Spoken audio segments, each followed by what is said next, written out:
All right, today we are learning about weathering, which are processes that make big rocks into little rocks.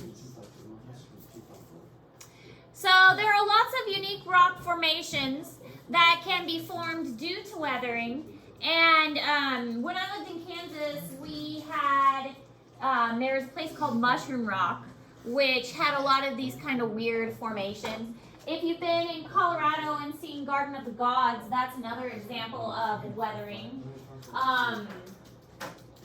There's another place just out in the middle of Kansas that's really random that look kind of like this. That's just, it's really flat, and then boom, you've got these random tall rocks that are because of weathering. So the Earth's surface is constantly changing by many internal forces, but also external forces. Wind, rain, storms, things like that. And these external processes are giving shape to the surface of the Earth. So we've got volcanoes, we've got the plate tectonics, we've got that upheaval, but we've also got the winds blowing against the rocks. We've got the rain rushing against the rocks. And that's what weathering is. Weathering is the external forces that are beating down on the Earth, that is changing the surface and making the rocks basically like eroded and abraded.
So mechanical weathering is the type of weathering where it's physical. It's not changing like the composition of the rock. It's basically just breaking the same rock into smaller pieces. That's called mechanical weathering.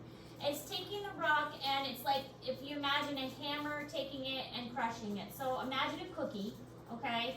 And you take the cookie and you crumble it up into pieces. It's still a cookie. It's just a cookie crumbled into small pieces now.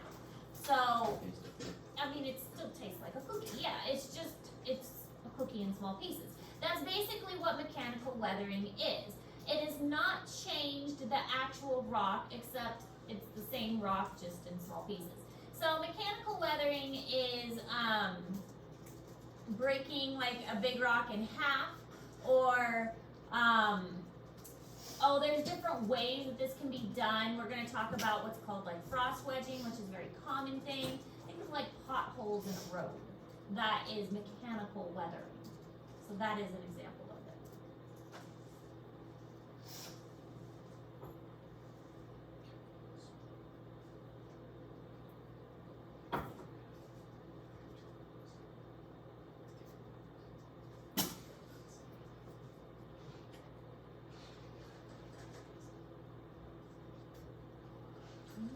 Arguing my rock philosophy. Everything is bad rocks. Oh, he calls Isn't gravel just sedimentary rock that hasn't been fused together? True, but over time, the chemical composition can change when you get down to like the molecular I level. felt so bad. I read the article. Yeah, we gave. You opened up the photo. But then you can like melt it, and it gets all melty, and you can change like the composition of it, add some other stuff.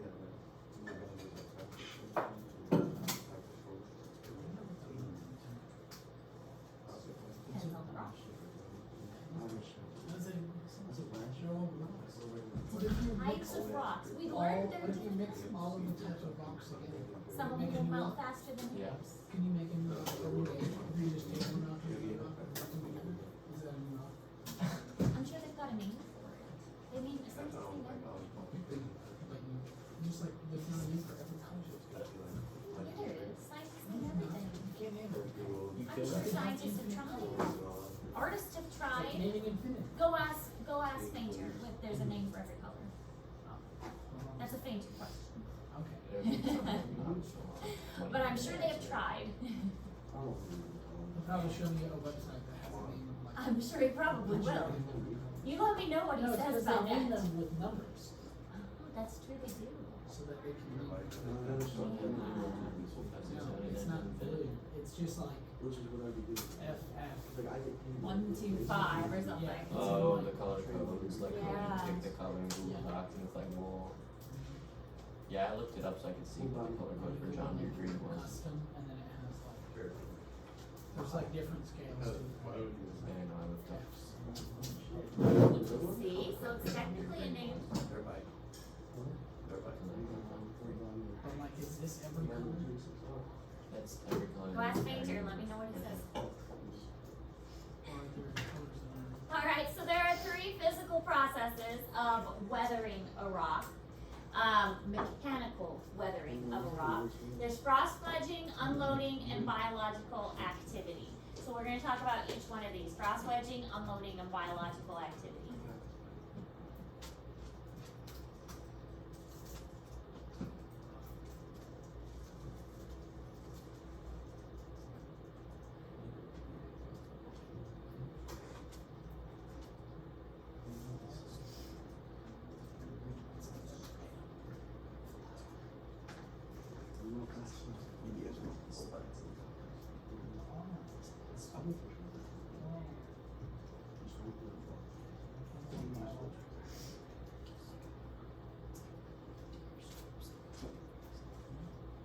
I see what you're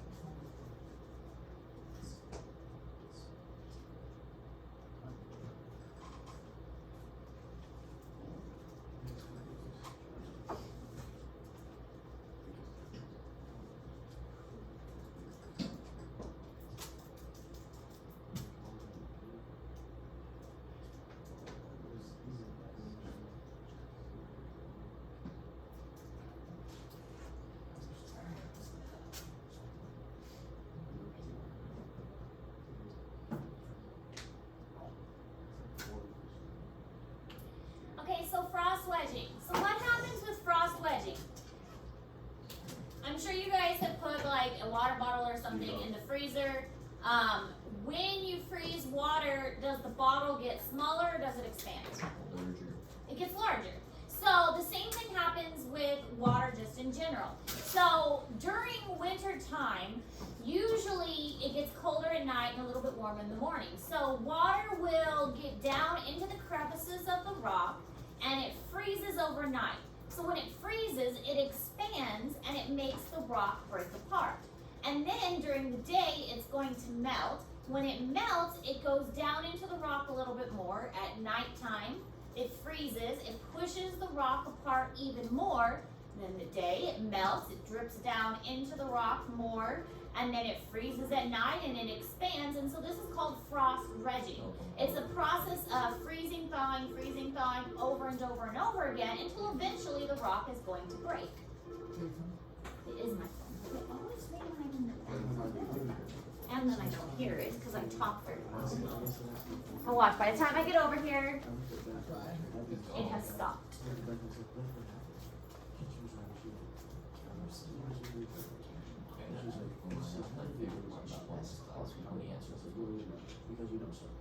Exactly, my point for example. Oh.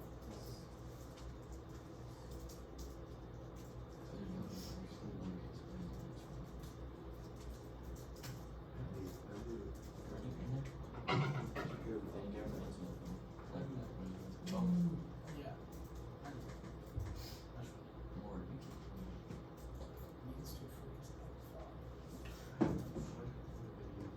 So does that make sense how it's working now?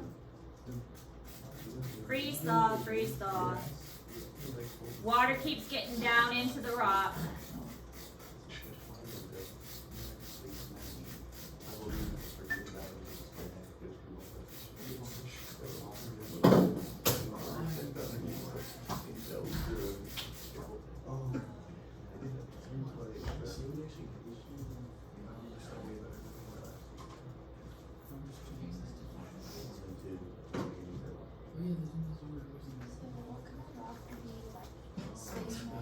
Are they separate? Yeah, like asteroids.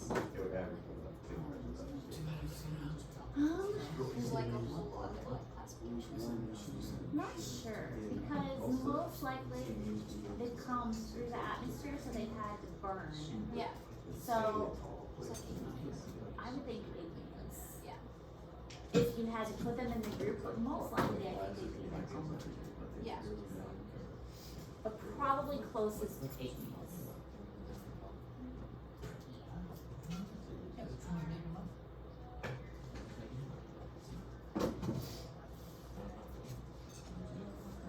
I'm glad they have them.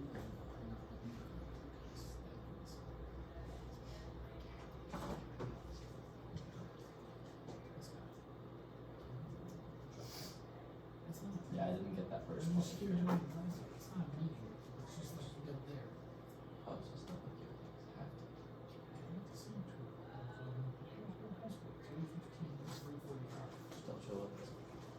I'm discovering it from Big deals.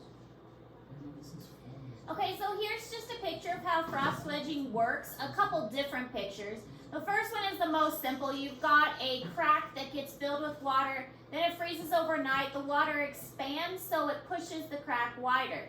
Then it's going to melt, but over time, the crack eventually breaks it apart. This shows a picture of what it looks like this rock has experienced frost wedging. So this is a very common occurrence. I mean, this is why potholes work, because this is what happens with a lot of roads. The water gets in there. We have water on our roads all the time, and then overnight it freezes, and then it expands the pavement, and then it during the day it's going to melt again, and that's one of the reasons. Of course, the other is just us driving over it.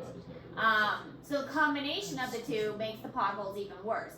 So here again, frost wedging, and then you can see it breaking up. And then, of course, the more holes you get, the more water that gets in there, and it makes the process progress that much faster.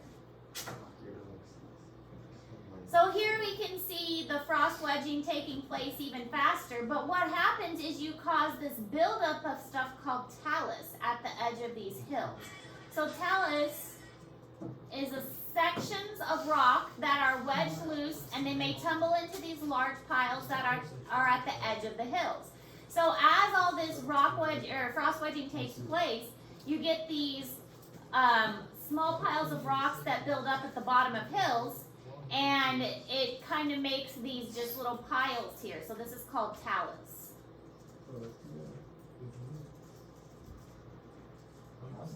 Pieces that have broken loose.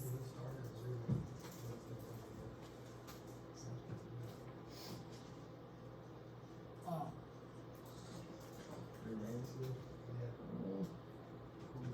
ton. Sections of rock that have been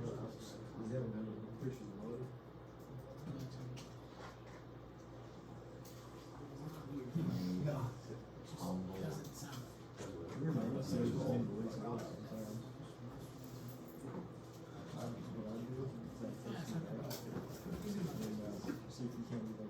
Probably because I read it blind a lot.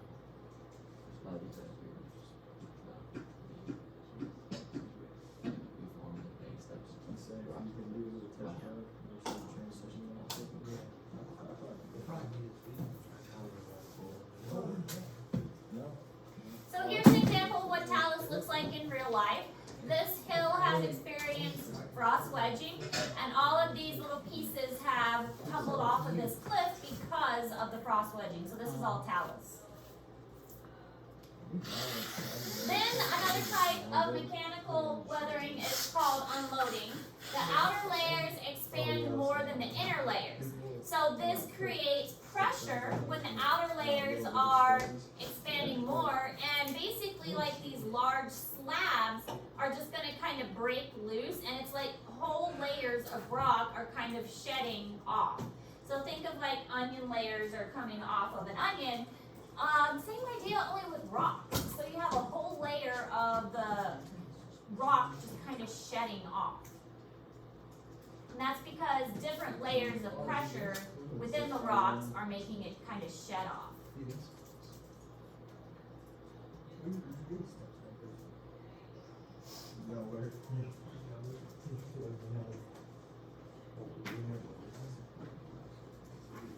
You probably, last night, you like it, and not really do it, Thank you.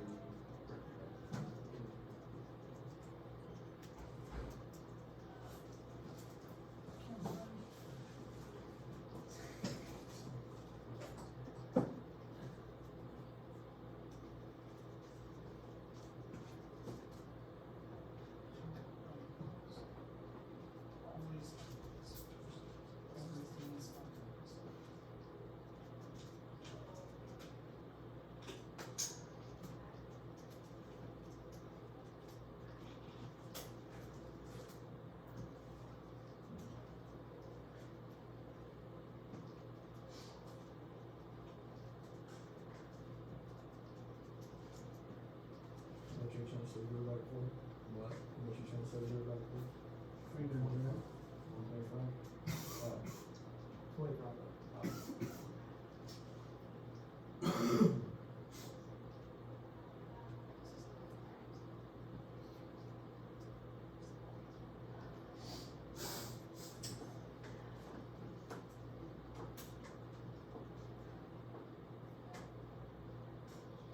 Then we have, with unloading, there's something called exfoliation. This kind of shows how the process works. We've got the underneath expanding, and it kind of pushes up, and it causes the outer surface to just kind of like shed off. So the exfoliation is when the slab of outer rock separates, and it just kind of sheds off and falls to the side. This is more common in rock masses that are made of granite. And there are mountains that are examples of this.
So here's Stone Mountain in Georgia, which is an example of how this works.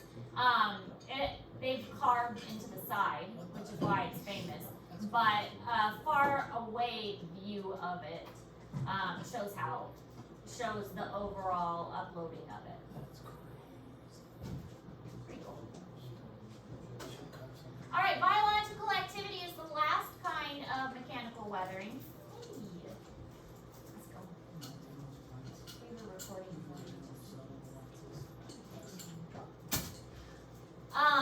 But biological activity is where organisms, whether animal or plant, something living, disrupts the rocks. And so you can have a plant, like in the bottom picture, that is disrupting the rock and growing through it or damaging it, or you can have organisms that burrow into the soil and move the rocks around, and they disrupt the rocks as well. So tree roots, burrowing animals, humans, of course, are a big one. Mining, making roads, deforestation, all of that. So biological activity is another reason that can cause rocks to break up mechanically.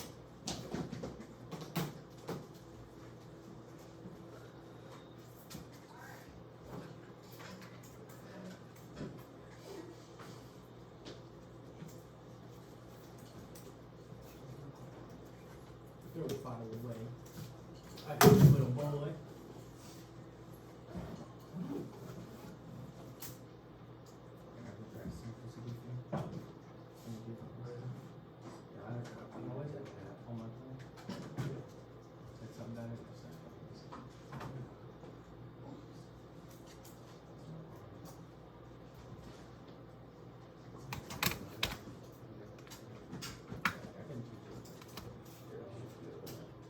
Once you get it, it's not quite well.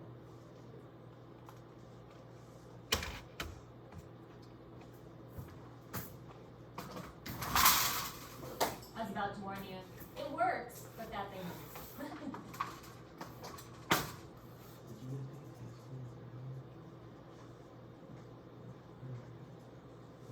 All right, that's all the notes we're taking for today. Tomorrow we'll learn about chemical weathering because there's mechanical and there's chemical. As you can imagine, chemical weathering is actually changing the chemical makeup of the rock, whereas mechanical is just breaking it down. Chemical is making it into something completely different. So continue working on the weathering overview assignment that was posted yesterday.